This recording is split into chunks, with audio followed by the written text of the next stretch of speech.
Today I messed up by sending fan mail to Marvel Comics.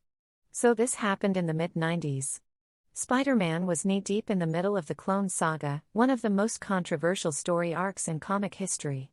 As a 12-year-old kid, I loved it. And after reading the latest issue, I decided to send a letter to Marvel. Email was not as widespread back then, so I printed out my letter and my mom took me to the post office to send it. A few months pass and I'm reading the latest issue of Spider-Man. I turn to the letters page and what do I see but my letter, complete with my full name printed on the back page of the comic book. They printed it. I told my mom. My dad was in the room and he asked what was going on. Now, I love my boomer dad very much. He's an immigrant who isn't fluent in English and this was where the confusion started. I told him how I sent a letter to Marvel a few months ago and that they printed it in the latest issue. Now, something was obviously lost in translation because my dad thought that I, at the age of 12, had written and illustrated a Spider-Man story, sent it to Marvel and got published. He asked me several times, while looking through the comic book, "You did this? You really did this?" I said, yes, excitedly, not knowing that he was referring to the story and not my letter. My name's right there at the back, see?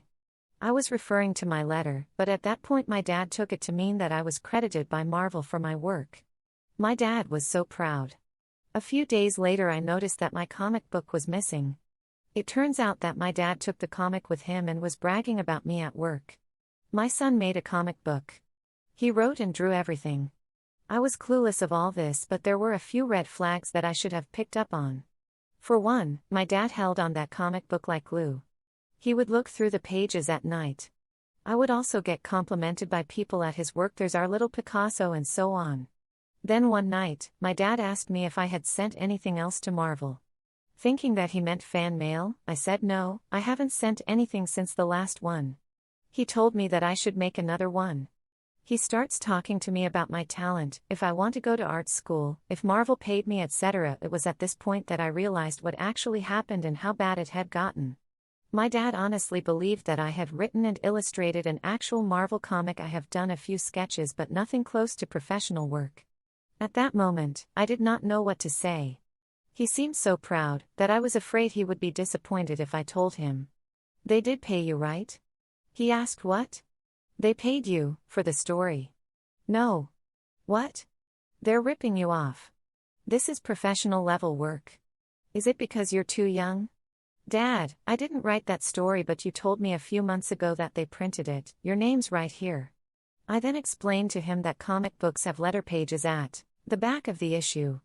Fans send letters and Marvel prints them there. I sent a letter months ago and they printed it. That's why my name was at the back of the book. My father scratched his head, and from his face, I could tell that he was going through a "today I messed up" of his own. He picked up the comic, flipped to the back and, with his limited knowledge of English, read my letter for the first time. He then starts laughing to himself, in a "wow, I really messed up" kind of way. I tell him I'm sorry and he tells me no, it's his fault. We still laugh about it to this day, and it's an amusing story to tell over dinner. My dad still kept the comic book with him though. Edit, I won't tell what issue it was as my real name and address were printed along with the letter. Also, don't freak out over their printing my name and address. Personal data security and doxing just weren't things back in the 90s. There was no social media back then and email was just becoming widespread. It just wasn't a big deal at the time. Too long. Didn't read.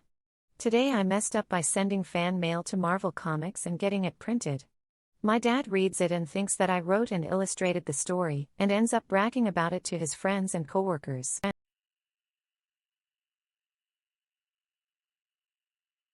Today I messed up by accidentally tripping a kid and getting thanked for it. I was on an Alaskan cruise so it was quite cold. I was wearing winter boots and walking towards the breakfast buffet. It was quite busy as people were leaving to go to their shore excursions and this kid, 3 Max, and her mom were leaving said buffet. The kid wasn't holding her mom's hand, was slightly lagging behind. I was walking towards them and my boot accidentally tripped the kid. I saw that she tripped and face planted, but being the horrible person that I am, I assumed her mom would pick her up and make her stop crying. Nuapi. Kid just stays face planted on the floor crying into the carpet. I went back to help her up, mostly BC I feared that people saw me trip her. I pick up the crying kid and try to locate the mom, but she gone. She left her kid behind. I didn't know what to do, so I just started walking towards the elevator, and thank God, I saw her mom. Already in the elevator. Without her kid. Doors closing. When she saw her kid, she like, oh. Lol squared apostrophe, as if she meant, oh, I forgot about you. When she saw her kid with me. Now as to why she thanked me, well, the kid was crying and I was trying to comfort her, so I guess the mom thought she was crying 'cause she lost her mom. So she said thank you, bless your kind heart, for bringing her sobbing toddler back to her. And I'm just there thinking, I don't think you'd be thanking me if you knew I was reason why your kid is crying. Too long. Didn't read. I accidentally tripped a kid and the mom thanked me 'cause she thought I did something else that was nice.